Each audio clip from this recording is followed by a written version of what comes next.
Welcome to Making Moves, a podcast presented by Skate Like a Girl and the Center for Sport and Social Justice at Cal State University, East Bay. Continuing our conversation focused on gender equity in episode 6, Kim Woozy of Skate Like a Girl chats with skateboarders and Skate Like a Girl community members Alexa Berriochoa, Jay Ledesma, and Lou Williams. This is MaKenna Duda, your host. I'm a Cal State East Bay alum, former collegiate, now recreational runner, and I just recently earned my bachelor's degree in kinesiology. Here, we'd like to serve our audience by educating and also inspiring y'all to feel empowered through sport, social justice, and skateboarding. All athletes, skateboarders, and fans of sport and social justice are welcome.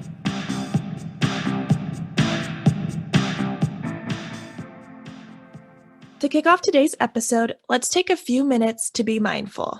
I'd like to share a tip from Dr. Jennifer Sherwood, an assistant professor of kinesiology at California State University, East Bay, and also Dr. Vanessa Yingling, an associate professor of kinesiology at California State University, East Bay. Both professors focus their research on improving bone health in kids, so the structure is a bit different than previous episodes for this tip. One of our listeners, Skeely, is a 12-year-old girl and wants to be an astronaut and travel to space. Skeely learned that bones become weaker and are more likely to break without gravity when in space. To keep her bones strong and to prepare to travel in space, Skeely and her friends, Osteoblast, Osteoclast, and Osteocyte want to share what they have learned to keep bones healthy and strong. Here we go. Hi everyone, I'm Osteoblast and I build bones. Now is the best time for Skeely to make good choices to keep her bones strong because the strength of bones develops most quickly between the ages of 9 and 20 years old. Hi everyone, I'm Osteocyte and I can tell if your bones are feeling the burn. Your bones like to move. The best types of physical activity to make bones stronger are all activities that make you sweat. Bones like to run, jump, and play basketball. I'm Osteoclast, and sometimes I'm viewed as the bad guy since I take bone away. But I do that to keep your bones healthy. I fix any injuries that start to form in your bones. Osteocyte here again. As I was saying, watching television, sitting for long periods of time, and not moving your body does not strengthen bones. Bones respond best to short daily exercise. Twice per day is best. A morning and evening session of running and jumping is best as well. Osteoblast here. In addition to the physical activity, it is important to supply your bones with calcium and vitamin D from foods and drinks, such as milk. Osteoclast here. Milk makes me feel so sick, so I don't drink it. I like almond, rice, soy, and oat milk. Osteoblast here. Make sure your oat milk has calcium and vitamin D. Adding calcium and vitamin D to foods and drinks is called fortifying. Sometimes orange juice is fortified with calcium and vitamin D. Oranges, broccoli, and almonds also have calcium. Other foods with calcium and vitamin D are yogurt, cheese, lasagna with cheese, pizza with cheese. Osteoclast here. I love pizza. Osteoblast here. Bones grow stronger when you eat many foods and drinks with calcium and vitamin D. And also exercise throughout the day. Finally, don't forget to eat many fruits and vegetables every day to keep you and your bones healthy and strong. Signing off.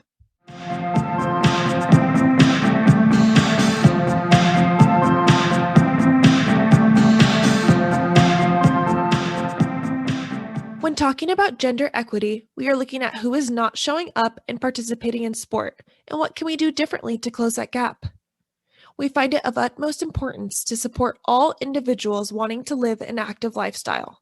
No one should feel the need to hide a significant part of their identity in order to do so. So, when someone remains unsupported by the current structure of sports, the implementation of change must also include these individuals within the organizational planning of sport. Let's make it happen. All right. Welcome, everyone. My name is Kim Woozy, she, her, one of the directors of Skate Like a Girl, SF Bay Area. I'm here today with an amazing panel of my friends and folks from our Skate Like a Girl community. I'm going to go ahead and introduce each one of them. So first up, we have Alexa Berriochoa, currently an AmeriCorps Vista program staff and content creator for Skate Like a Girl. Alexa grew up with a passion for skateboarding from a young age. Not knowing if there was a space in the community for her after coming out as trans, she decided to stop skating until she found an exclusive space for women and trans people provided by Skate Like a Girl. Inspired by a new inclusive environment she'd never seen within skateboarding, she has since dedicated herself to empowering people from marginalized communities through skateboarding. Welcome to the pod, Alexa. Next up, we've got Jay Ledesma. Jay is a former AmeriCorps Up to Us coach and lead program staff for Skate Like a Girl Bay Area. Coming from a small town, Jay moved to the Bay to help people find their confidence through skateboarding. They truly believe in being an individual and having your own style. Jay loves skateboarding and the determination it takes to do it. Welcome, Jay. Thanks for being here. Last but not least, we have Lou Williams. Lou is a skateboarder and youth advisory board for Skate Like a Girl. They are freshmen in high school and have been skating for almost 5 years, and they've been involved with Skate Like a Girl for the majority of that time. Aside from skating, Lou is interested in photography and works on a variety of artistic pursuits, including a zine called Tinfoil, which they finished earlier this year. Welcome to the pod, Lou. All right, so I'm super stoked to have this amazing crew here today. Let's go ahead and start. We're going to do an icebreaker check-in question. So I'm going to ask each of you to just share your name, your pronouns, your location, and here's a question. What is one sport you are not good at, but you wish you were, and why? So I'm going to go ahead and choose Jay to start us off. All right. My name is Jay. My pronouns are they, them, he, him. Skating for 16 years and a sport. Oh, I mean, I'm really good at like multiple sports, but I think one that I'm like pretty trash at that I love to watch is like beach volleyball. Like like in the Olympics, like I always watch that, especially like the women, like they're just amazing. I wish I was like tall enough to even be able to spike the ball. It just looks really fun, especially at the beach. Like I want to do that. Yeah. It is also so hard, right? If you think about just even like walking on the sand, you're like exhausted. Like I could play soccer on the beach and that's pretty like gnarly, but beach volleyball is just insane. Nice. That's a good one. I like that. All right. How about Alexa? Would you like to go next? All right. My name is Alexa. I use she, her pronouns. I'm in Seattle. I've been skateboarding for 13 years now. And, I really liked playing basketball as a kid. But again, like Jay was saying, I just like not tall enough for it. Like I had this dream as a kid, like one day I'm going to dunk a basketball. And then I just never got to the height necessary to make that happen. So I guess like on those grounds alone, it would be really sick to dunk a basketball. Okay, so here's the question. Have you ever just lowered a hoop, like the adjustable ones, and then just tried to go for it anyways? Yeah, but that kind of feels like diving into the like shallow side of the pool, It's like, it's not as rewarding, but like, yeah, I've emulated the experience once or twice. Nice. Awesome. All right, Lou. Okay, what's up? I'm Lou. I use they, them pronouns. I've been skating for almost 5 years and I'm in Seattle. And I don't know, this is a good question, but I kind of think ping pong, like I really would like to be able to excel at ping pong and like have a table and stuff like that. Like my grandparents have a table in their basement and I'd like to be able to just go there and just win at ping pong. So yeah. I love it. That's a solid like secret skill to have where like if you end up at some event or a party and there happens to be a ping pong table, you can just like crush everyone. Awesome. All right. Thanks y'all for that great check-in question. So Jay, I want to ask you a question first. We'll get started with you. Can you just share with us a little bit about what it was like growing up skating? What inspired you to start? Who did you learn with? Like, where did you skate? Give us a little background. Officially, I like the first time I saw skateboarding ever was on TV, and it was Rocket Powers. And I at the time I was living in Mexico, so there wasn't a lot of skateboarding, at least that I was seeing. Um, and I asked for my first skateboard, as like any kid does. I was like, I want this thing, and my mom was like, okay, got me a scooter, and I was like, no, I want the piece of wood with the four wheels. Like that's what I want. And once I got one in San Diego, I was like 8. I learned by myself because I was 8, and my parents were like, "You're not going to the skate park. Like, there's adults there. You're not going to do that." And then I got Tony Hawk Pro Skater and Tony Hawk Underground, and Elisa Steamer was on that game, and I was like, "Oh, there's actually like women skaters. Like, that's awesome." There's somebody that looked like me at the time. And yeah, eventually once I moved to the Inland Empire, I had a few friends who skated as well, and they were all like cis boys. And they all kind of like eventually veered off from skating, and I was the only one that kept doing it, which is nice because now I'm like, I can travel and do stuff through skateboarding. Yeah, I just never stopped doing it. I always had soccer, but soccer had so many rules, and they always told me not to skate, and I was like, I'm not gonna get hurt. And I got hurt playing soccer, so I was like, ah. But yeah, just never stopped doing it since since I was 8. Just it felt like I was just free. I had my own little world. Nice. Yeah, and I think that's one of the things too about skateboarding is that it is something you can continue to do on beyond your youth, obviously, and also without all those sort of like challenges that come with other sports, right? Like you need a field, you need a team, you need a ref, you need all this stuff, right? So that's really awesome. Side note, yesterday I was on another Zoom call with Norma Ibarra, our friend, who's a photographer, and she's working on a photography book about skaters in Mexico that's coming out later this year. So that's cool to see the evolution from, back then when you lived there and there wasn't a lot of visibility or just not a lot of participation. And now it's grown a lot. All right. So next up, Alexa, wanted to ask you about, just sharing some of your experiences skating as a young person and what led you to restarting later as an adult, or to pausing and then restarting.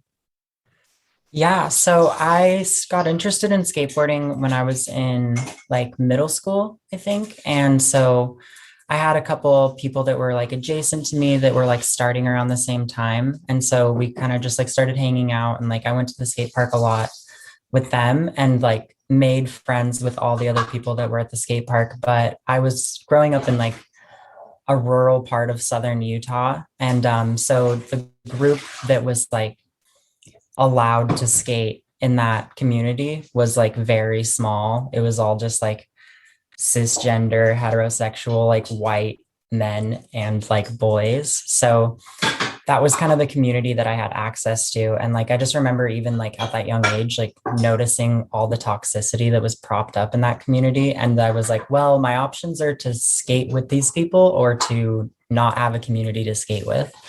So I kind of just like found people within there that I was like comfortable with and like stayed close to them. And then once I moved to Seattle, like several years later after I'd like graduated high school, and like I think I moved here when I was like 21-ish. I like came out as trans shortly after that, due to kind of just like the culture shock of like being in a new and accepting place where I like had to kind of like face a lot of the things that I didn't really have the resources or like exposure to in Utah. And then after I came out, I was like, I'm pretty sure I'm done skateboarding, just because like my point of reference and like what I'd seen in the skateboarding community was just like really aggressive, homophobic, racist, like white men who were just like willing to do a lot of really awful things to make sure that their community was kind of like safeguarded and exclusive to them. So I kind of just like dissociated from skateboarding as a whole because I didn't feel like it was a safe thing for me to be in that community anymore. So I wasn't skating for a little bit, but then I have another friend who's trans feminine who was like interested in learning to skate at the time. So being that I had a background in skateboarding already, I was like, yeah, of course, like I can teach you. And if it's just you and I, like, I'm not really worried about like all of those things if we're just like going to a parking garage together or whatever. So then we started skating, and then that's how I found out about women in trans sessions in Seattle. And so I was a little reluctant at first, but then we went, and I was just like greeted with this like warm environment that I hadn't like seen before. And so it felt really empowering to know that like there was a community that was outside of that toxicity I'd experienced. And after that, I really felt like just reignited to want to be a part of skateboarding and like contribute to this new community that I'd found that was like so awesome and like accepting of different people that were interested in skateboarding. Awesome. Yeah. I've heard, you share that experience many times, but it just always really inspires me and like reinvigorates me to do the work, that we do and how important it is.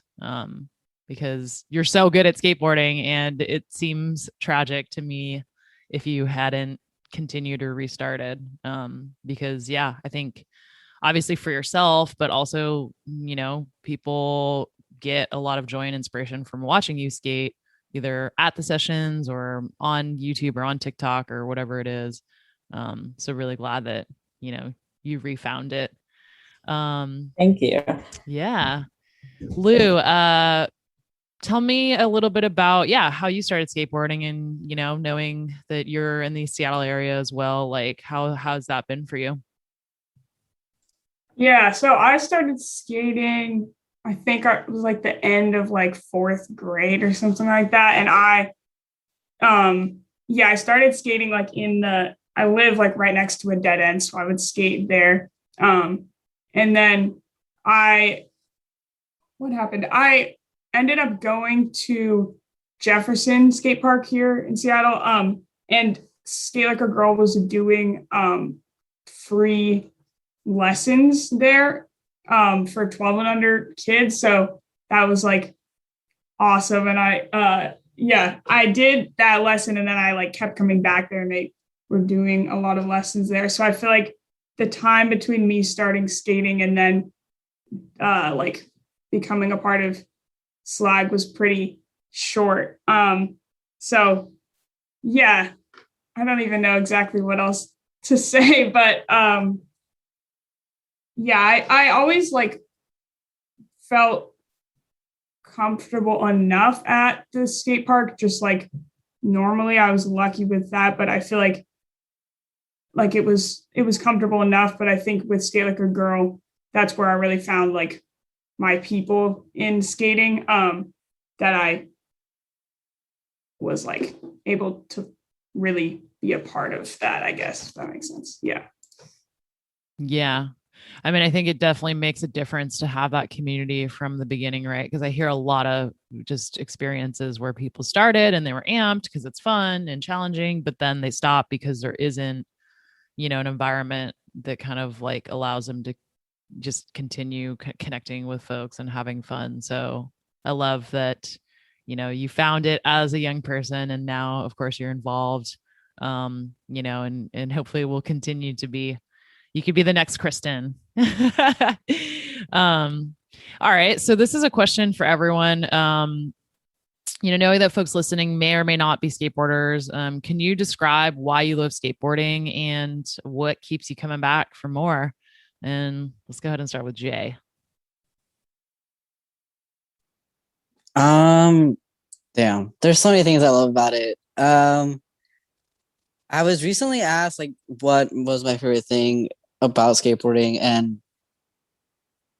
it's just the freedom that I could just have. Like I could be having the best day or the worst day, but if I could just go skate, I can forget about the world. I can just like zone out. I love listening to just the wheels on the pavement, like that sound just brings me at peace. Like people do yoga, people do like they go on walks. For me, if I need to just zone out, I can go skate down the street and just even for like a block, I could just come back home and I'm like, okay, I'm zen, I'm like chill. And yeah, like I could also like if I want to hang out with my homies or just like have community, I could just go skate at a skate park with a few people. Yeah, I just feel free. I can be whoever I want on my skateboard. We don't have to look a certain way either. Um, and that's why I love like seeing different styles and people, like how people dress. I love like if somebody looks comfortable in a skirt and like a t-shirt, that's awesome. Like people could be skating in dresses and I'm like, that's amazing. I could be like skating in like short shorts. Like I like you see different fashion on skateboard, like on your skateboard. And yeah, I don't have to do it for anybody else. It's for me. If somebody doesn't like what I'm doing on my skateboard, like the tricks I'm doing, okay. Like I'm having fun. I'm having the best time. Like I'm not doing it for my coach or anybody. Like that's why I love about like that's the main thing that I love. I love that. Alexa, how about you? Yeah, I kind of want to like reiterate some of the things that Jay said as well. Because like as a kid, I was always drawn to all of the physical activities. Like I like tried a bunch of different sports as a kid, and like I liked team sports and like organized sports in general. But it was always kind of like there was always like one aspect or two aspects of it that were just kind of like weird or didn't fit right, you know? So when I found out about skateboarding and like I started skateboarding, I immediately fell in love because something I think that's really valuable is that like it's an individual thing. Like you do it as an individual, but it's best shared with your community. And like those can be separate from each other. And then like you can bring them back together. So like I can go out and skate by myself for a few hours, like with my headphones in and have a great time. And then like after that few hours, like meet up with some friends and like have an entirely different experience based around the same thing. And kind of like what Jay was saying, it's so expressive. It's so creative. And I think that I've kind of always looked at skateboarding as more of like a physical art form where you kind of choose like what it is that you want your skateboarding to be like, look like, feel like, and you just like embody that. And I think that that's something really cool that not a whole lot of other physical activities or sports really have going for them is like, it's just, I don't know, it's so expressive. And Lou, how about you? What do you love about it? What keeps you coming back? Yeah, well, similarly to Alexa, I did a lot of, or mostly soccer. I did organized sports and stuff like that. And then, like, I don't know, I feel like it was always fun to be on a team and like working together with people in those like team sports. But I feel like there also is a stressful aspect of it because you're trying to win as a team. So I feel like the way that translates to skateboarding that I enjoy more is that you and your friends or whoever you skate with are all working on your own thing. But if like when my friends land a trick, like I'm so happy for them as well. So I feel like it's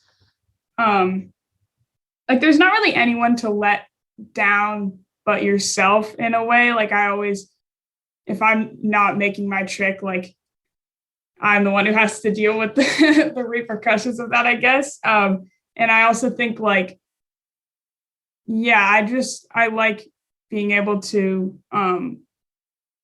just think about what I want to do and set those goals. And I mean, it's sort of so hard to talk about like what I love about skateboarding because it just feels like one of the main things that just stuck in my life. And now I like can't even put myself outside of it and observe what I like about it so much. But I also think like now that I skate, like just the way that I look at my surroundings and like the world around me, I like am just seeing things that could be skated like all the time. Even if I don't have my board with me, you're always seeing something that like could be a skate spot, or someone could do a trick down. Even if I couldn't do that trick, like I'm always seeing that stuff. So I feel like it just is keeping my mind working and being creative and like thinking about possibilities, even when I'm not actually skating. Yeah. And also it makes so much sense too, that, you know, you have other creative like interests and pursuits like the zine and art. I know all of you have that, and it's so cool. I just love, I mean, I've been around skateboarding for a long time, but I just love hearing what that answer is for folks, because it's so encompassing. It's like becomes a part of you. I love, Jay, what you said about just like changing up your headspace, like as an outlet. I think a lot of physical movement, exercise, whatever provides that for sure. But I also recently, not recently, it's been a while now, but there's some studies that show like neuroscience studies that show that when you're rolling on your board and the way the wheels are making these repetitive sounds and motions on concrete or pavement, it does something to the equilibrium in your ear, and it actually like triggers certain I think chemicals in your brain that like release, you know, endorphins. And yeah, there's a video called Push to Heal online that talks about this study and how as a result, skateboarding, and I think there's other activities where like there's repetitive motion, like especially in on wheels, can actually heal trauma in the brain, especially like youth developing brains. So just super cool, like to know that something as simple as cruising on a piece of wood with four wheels can literally affect us in such positive ways. So yeah, awesome. Lou, I kind of want to talk to you a little bit more about, yeah, so you grew up inside, you kind of found skateboarding through Skate Like a Girl. From your perspective, would you say that skateboarding is inclusive? And, you know, what have your experiences been around that? Yeah, I mean, that's a hard question. I feel like I was thinking about this earlier. I think that like it would be ignorant of us to say that skateboarding is that much more inclusive than the world around it. Like it doesn't exist separately from any other existing issues in the world. But I do think that skateboarders like really can be inclusive, if that makes sense. I really think that like, especially through Skate Like a Girl, like I've observed it. Like I feel like skateboarders do have like a strong ability to bring people in and include people in skating. And like also because skateboarding takes so much tenacity and just like willingness to try over and over again, like no matter what level of skateboarding you're at, it's always hard basically. Like, so I think that like, I don't know. I just feel like that even though there are definitely like barriers and like divisions within skateboarding, I think that it still just stays challenging no matter where you are within it. So that common ground, like in a perfect world, would be enough to make it inclusive, but I don't know. I don't feel like it is entirely inclusive right now, but I have hope for it, I would say. Yeah. Yeah, definitely.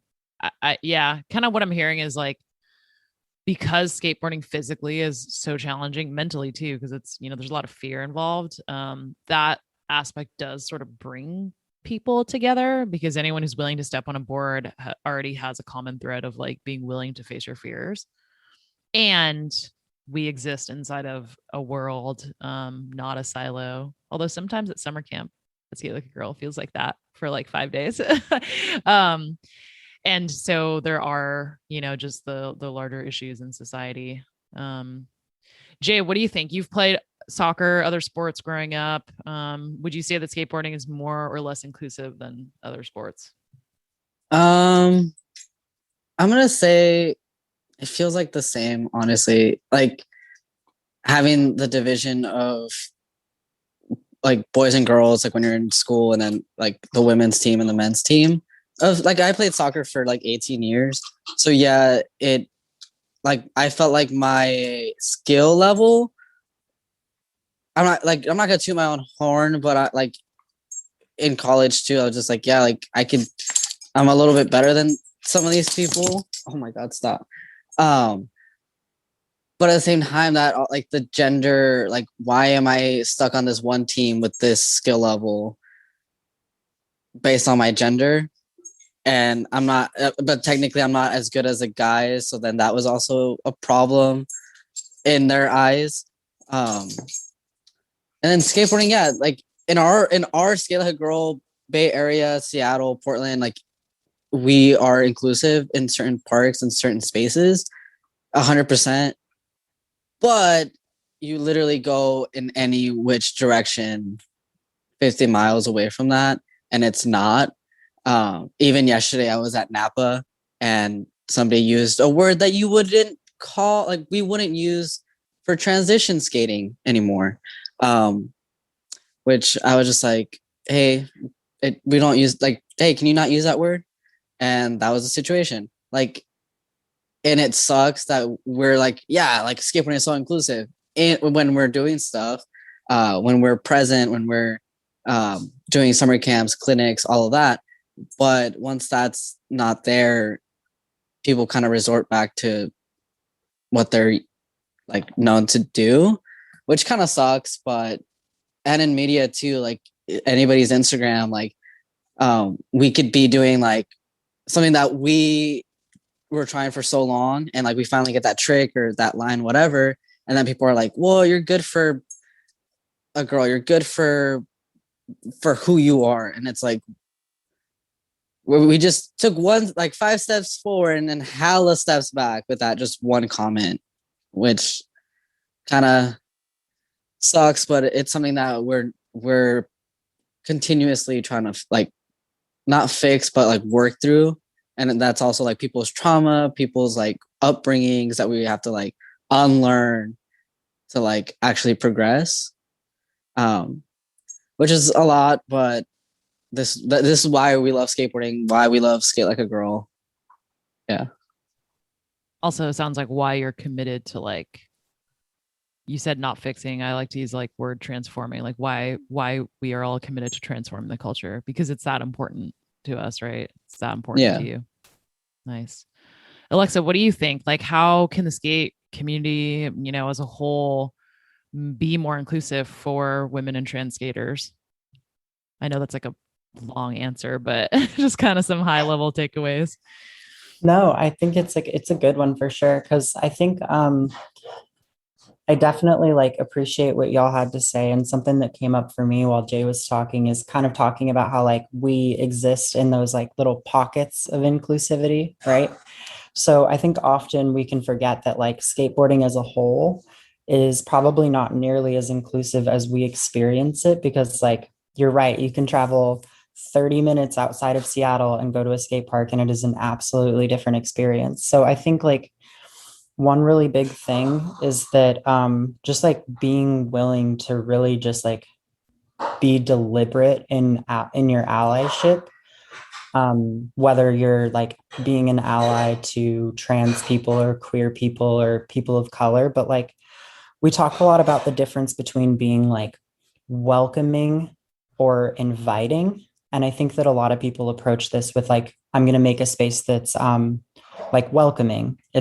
But it needs to be inviting and inclusive. Like there needs to be an extra step by the people who exist outside of those identity groups to make sure that the people who are like coming into a space where they feel potentially threatened know that there are people there outside of their identity group that are willing to like show up.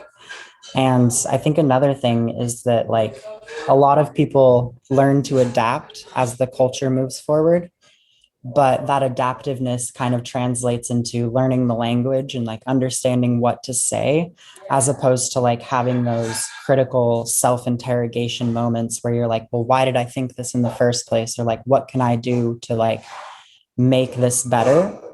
So I think just like having those hard conversations with yourself and like the people that are around you, and understanding like what your personal role is and like taking those opportunities to really tangibly show up when it matters. Yeah. And I love, Jay, that you shared the example of actually like saying something when you see it. Was that interaction successful? I'm just curious. Yeah, it was just like a quick little second. I didn't make the person wrong or anything. I didn't make them feel like shit, because that's what I learned. Like talking to Ashley here in the Bay, like we're not gonna make somebody wrong. We don't want to do that.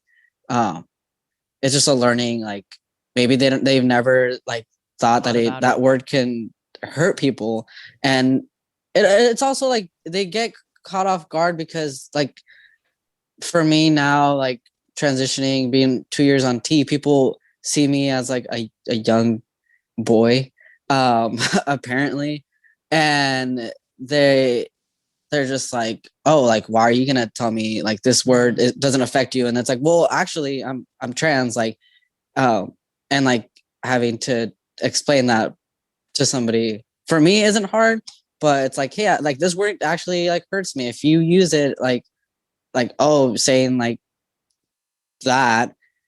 What if somebody else hears it? Like I am not going to be triggered as much as as another person. Like I don't know their experience, like probably they were called that word a lot growing up or whatever, and that's going to affect them differently, and I know it affects me at a certain level, so it's like, let's just not use that word. And it was fine. Like he was like, oh, okay, like cool. Like I met this person once, young 20s, I think, like early 20s.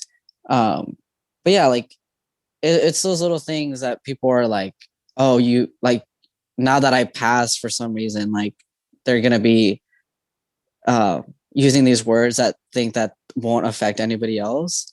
And yeah, like using my privilege too, that I am non-binary, but I do pass as like a man, whatever. But yeah, like I still use that privilege to call people out, because I'm not afraid to confront somebody about that. And I got it, like anybody's back that is afraid to call somebody out or like say that, like I got you. I'll say like, hey, let's use other words that aren't that hard to say. Like language is also evolving, skateboarding is evolving. Let's not damage the people that are in the skateboarding community as well. Yeah. Well, speaking of just like the importance of language, right? Because we sometimes make that a casual thing. But just really getting the importance of like, you know, what we say, what comes out of our mouth, how that affects us, the people around us, especially young people, right? It's like forming their sort of thoughts and identities, because they're like very spongy, you know, when you're young. So speaking of language, I want to ask everyone, why are pronouns important for all folks to share, regardless of our identities? And well, that's my first question, part one. So Alexa, do you want to jump in first or anyone? Yeah, definitely. I think like one thing that comes up for me around this conversation is like, if I show up to a space where I'm going to introduce myself, and like, let's say I'm the only trans person there, and I start by being like, hey, my name's Alexa, I use she, her pronouns. And then the person that I'm talking to is like, hey, what's up? I'm Jim. And it's like, oh, cool. Cause like, I see why you think like that. The expectation is that I'm going to share my pronouns with you.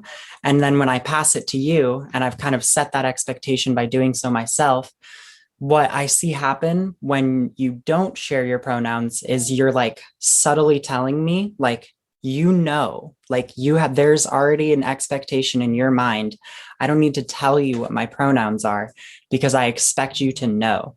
And like, that's a privilege that cis people have to like subconsciously just like expect everyone to know how they identify.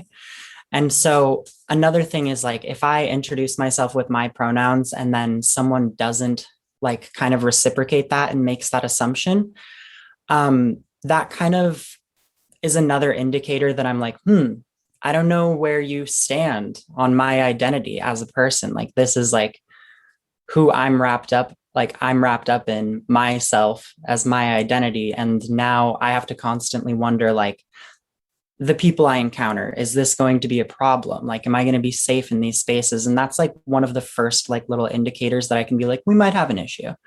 But I also think just like from a less like, maybe like a less like intense standpoint, I think that there's just value in normalizing that, because it raises the question for everyone and like gives a person who might not have considered to think about how they identify to think, well, what pronouns do I want to use? Not necessarily the ones that have been given to me, but like what resonates with me. And it just opens the opportunity to normalize the conversation around like embracing the identity that you feel most comfortable being a part of, being with, and representing you. So I think there's a lot of value in it, especially in those scenarios where like one trans person in the room kind of thing. So yeah.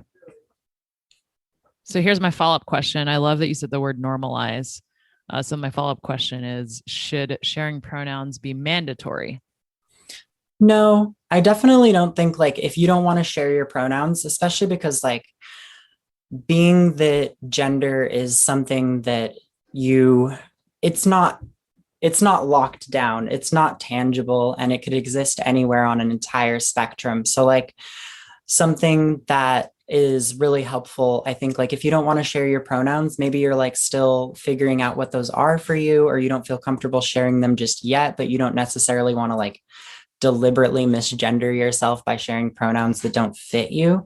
I think something that's nice is when people are like, hey, this is my name, I don't want to share my pronouns right now. And then just like moving along so that you can just like acknowledge the pronoun question and then move forward. But I never want to force people to be like, put the pronouns in the bag, tell me how you identify right now. Like, so it's definitely like a conversation that involves a lot of nuance, but definitely not mandatory. Absolutely. Yeah. And something that we do at Skate Like a Girl is what we call a pronoun sandwich, right? So when we do our circle ups at our programs, we ask folks, to go around in the circle to share their name, their pronouns, and maybe a fun check-in question like, what's your favorite condiment?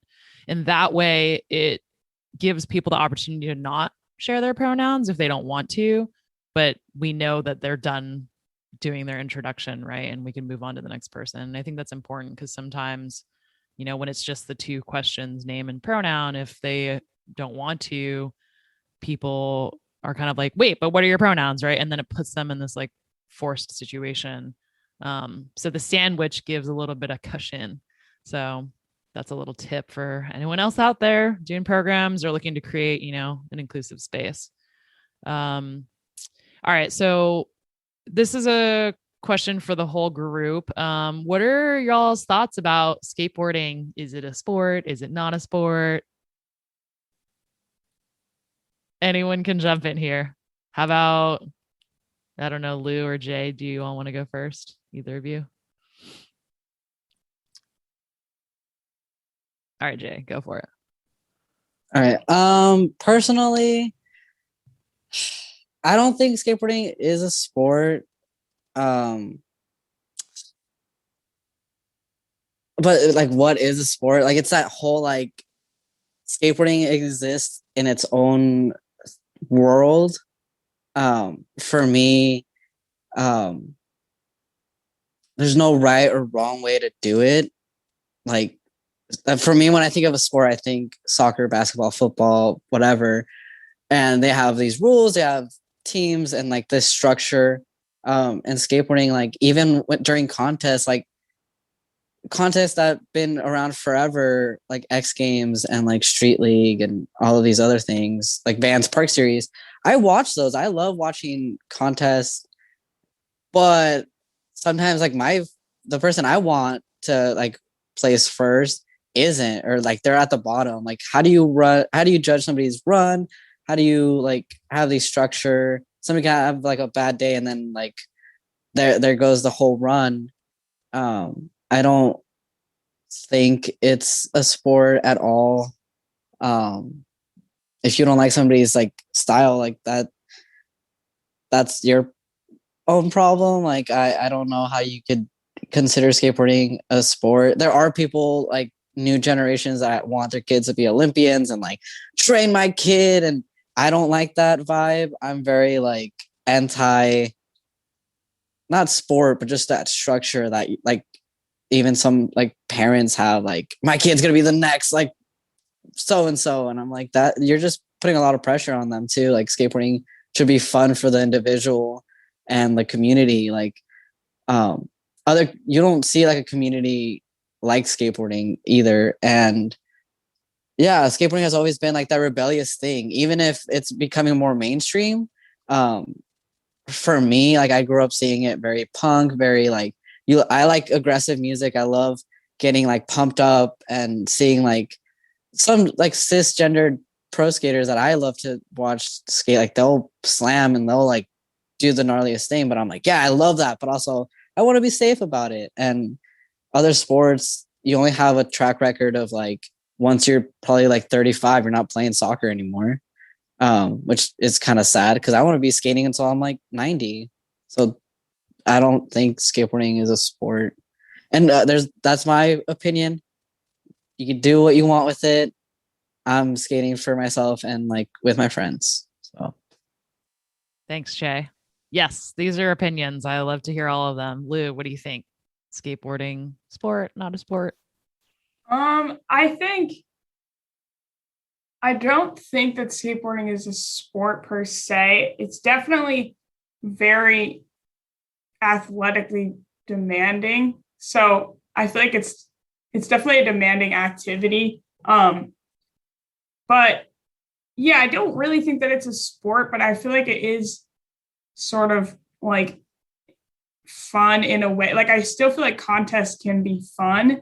I feel like, or just making skateboarding seem like a sport even when it isn't. I like feel like that's sort of entertaining, and like just like because skating is kind of in this gray area of like, well, it's athletic, but it's not really a sport. It's more of an art form, but you can do tricks. Like I just feel like that's so entertaining, and I I mean, for a lot of us in skating, like the goal is to do a trick that you want to do. And so if that's going to happen in a contest or like do a run or something, like whatever your goal is, like if that's going to happen in a contest, then like that would be pretty sweet. So I feel like, I don't know. I feel like I wouldn't say that it's a sport, but I feel like it kind of can like be whatever it needs to be for people. And so if there are going to be contests, like that can be fun too, because, we're trying to do tricks. So yeah, I don't know. That's my take on it, I think. It seems like there are like sporty elements, like sport-like aspects of skateboarding that can be healthy and fun, like contests, or even at like Skate Like a Girl programs, we create games for like, the participants to get motivated to try something new or to just have that friendly competition. But in general, it's not really accurate to put skateboarding into the definition and the category of sport in general. Alexa, any additional thoughts on skateboarding as a sport or not? Definitely. I definitely can see how skateboarding could be perceived as a sport or sport adjacent, or even like, I don't think I even agree with the idea of like aligning it with like action sports or extreme sports. Because like I know that that's been like a division to like kind of put like skateboarding, BMX, scooters, rollerblading, like stuff like that kind of gets pushed into like action sports. But I just don't know that that's really representative of what skateboarding is, because going back to like what we were talking about with skateboarding being kind of like a physical art form, I think that if you're playing football, right, like you catch the ball, you run it into the end zone, there's a predetermined amount of points that you get to wear, and it goes to the team whose uniform you're wearing, right? Like it's very deliberate in the way that they count up points. But it's like I could get 10 different skaters and have them all do a single tray flip, and every single one of them is going to look different. They're going to have a different style, like a different pop, a different fashion, a different like energy that they bring to the exact same trick.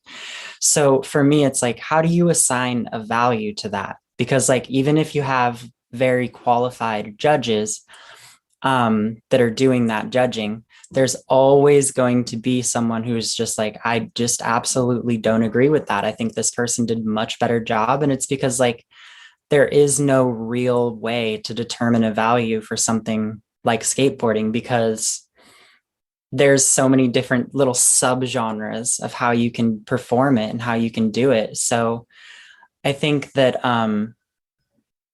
yeah, I wouldn't say it's a sport, but I could definitely see how it's adjacent. And I'm not against contest skateboarding. Again, I think it's fun and there's value in it, but I don't think that that's where skateboarding's value comes from, is the competition. And I think that's what really sets it apart for me.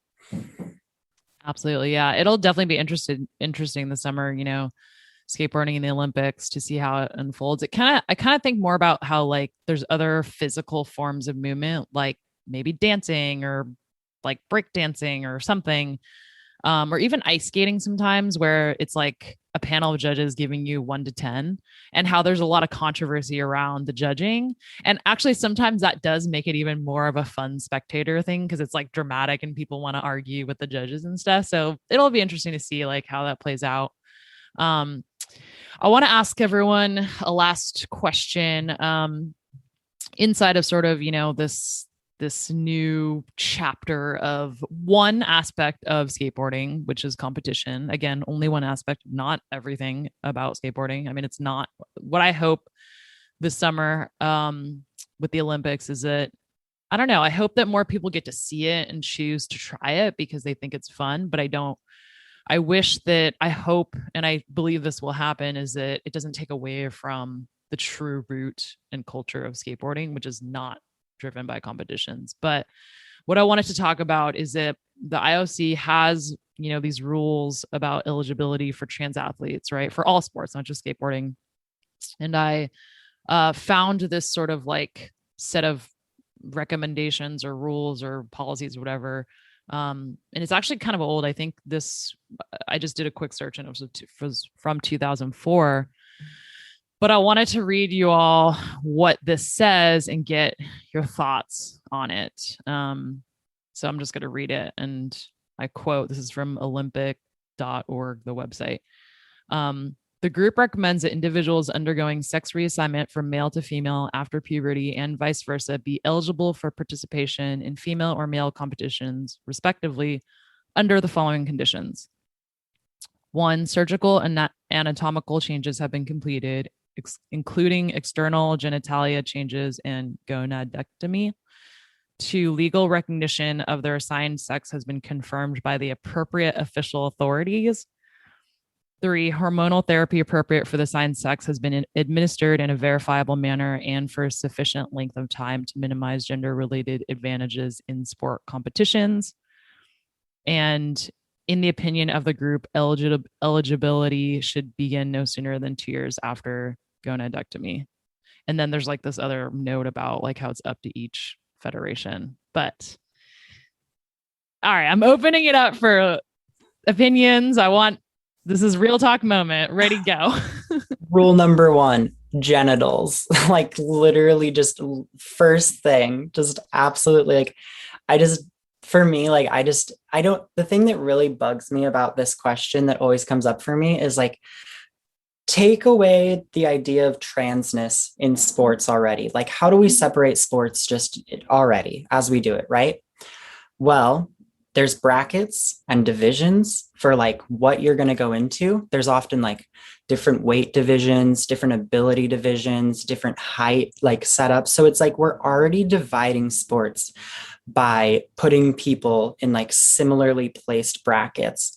So I think that this is just like literally a tactic to legitimize transphobia in just another corner of the universe. You know, it's like you can be a trans woman in skateboarding and be put in a division with cis women who are similarly sized, similarly skilled, and be completely legitimate in that. And I think that like people often reference this like, oh, well, you have like a biological advantage. It's like, I don't know. I don't think that few millimeters of bone extra that I have here and there is really going to help me land this kickflip. And like, if you look at the people who are doing like, who are on top of the world with skateboarding right now, it's not like they're like the bodybuilders of skateboarding, right? Like they're not these giant and super masculine men who have like built up this incredibly masculine physique to help them skate. Like they're usually like 5'8", real skinny, you know, like it's not like they've got this incredibly like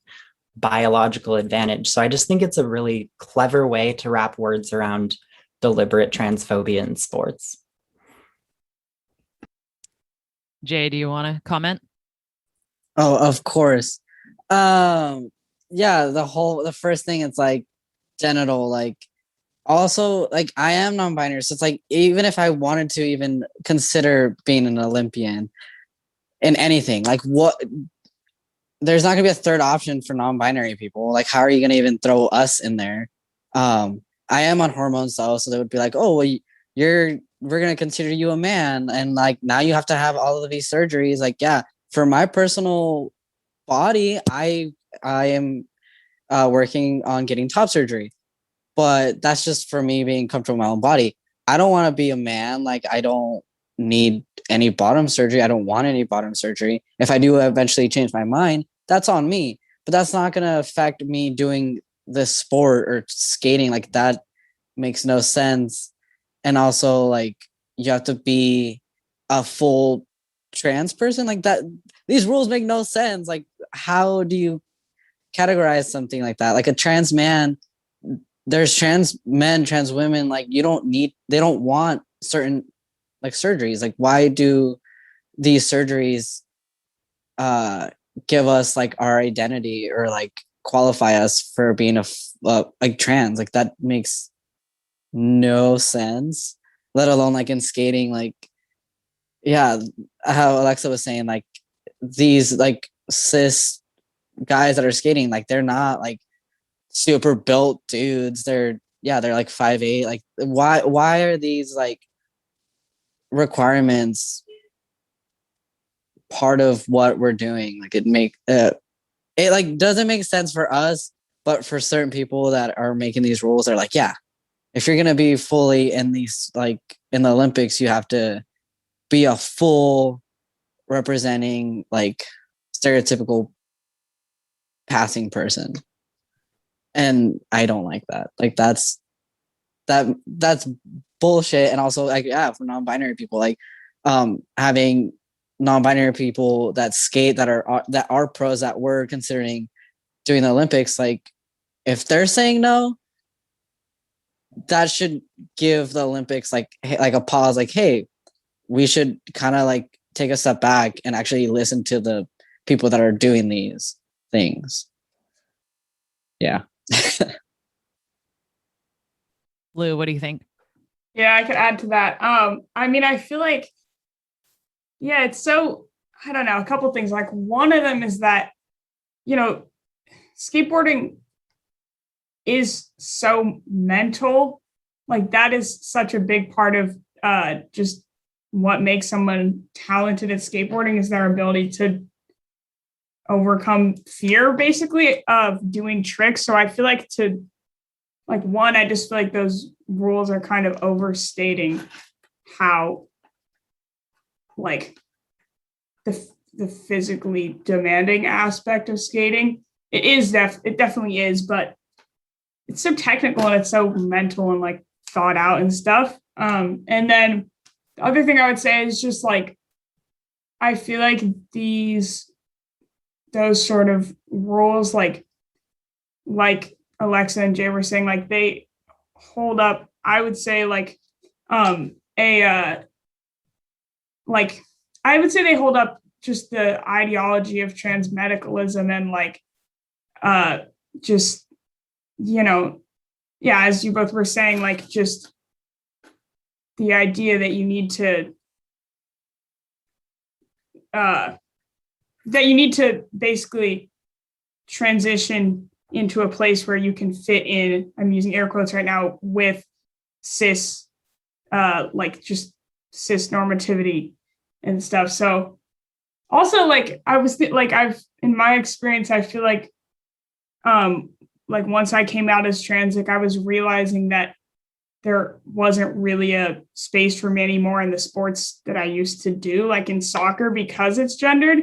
So I've always had this feeling of like just gratitude that I love skating. And that's the thing that I want to be doing now, because I don't have to, I always was like, geez, if I was still playing soccer, like I'd have to figure that out. Like, what team am I going to be on, whatever. So now to think that I'm not particularly interested in it, but to think that I wanted to, or someone like me wanted to be in the Olympics or something like that. And then you have to figure that thing out that I thought I had like, or I would have thought I had like dodged that bullet, So yeah.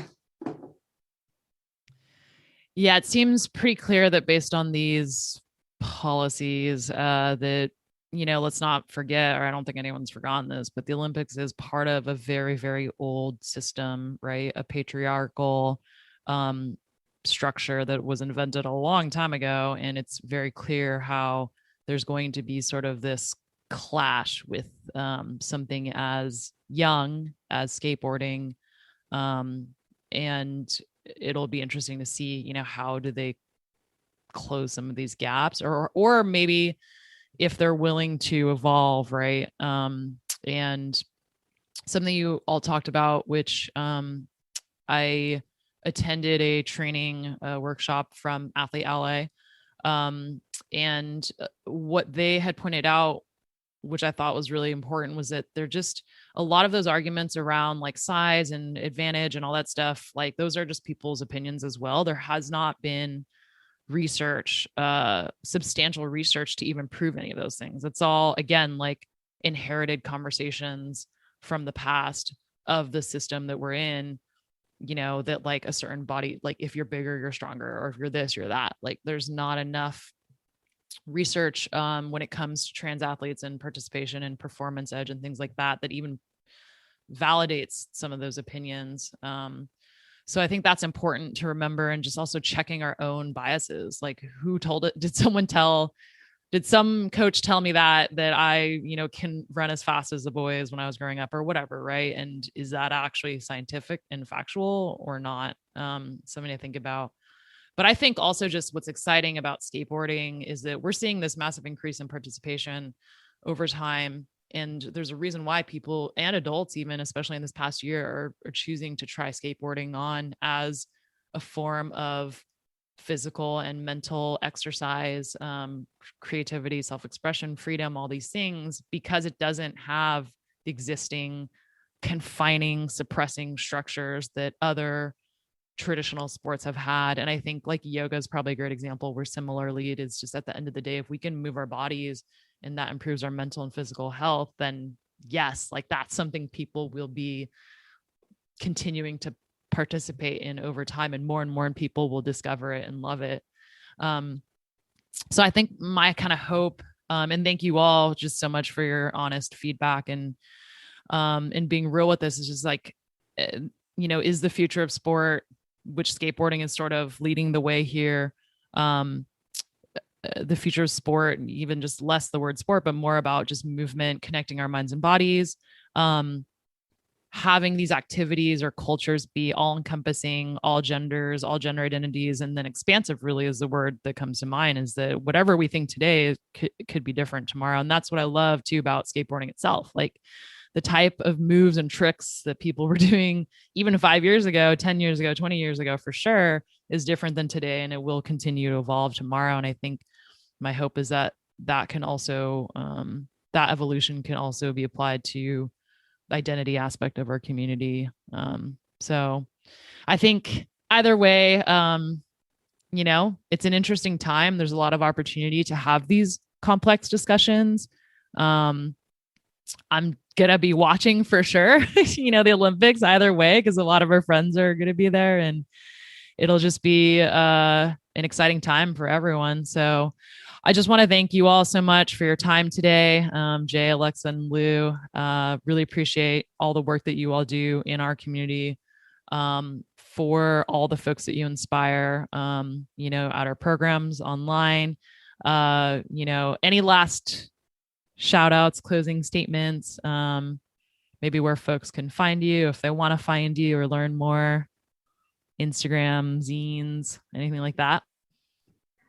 Yeah, I just wanted to say thanks for having us. It's been a really fun time getting to chat with y'all, and I appreciate the topics. And it's just been nice. And you can find me at trans.sender on Instagram and TikTok. Jay?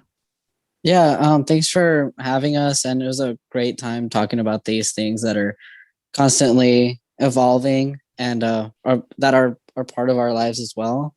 You can find me at Heartthrob J. That's Jai on Instagram and TikTok. But Alexa's stuff is way cooler. She's always killing it, and I'm jealous. And I love her. And I want to meet Lou in Seattle. So whenever I go visit, definitely we'll skate. Yeah, thank you for having me. This was really fun. You can find me. I pop up on Skate Like a Girl, Instagram and TikTok every once in a while. So yeah, thank you. Awesome. And if you are in the Seattle skate community, try to get your hands on Lou's zine. It's floating around there. All right. Thanks, everyone. Appreciate your time, and we'll see you soon.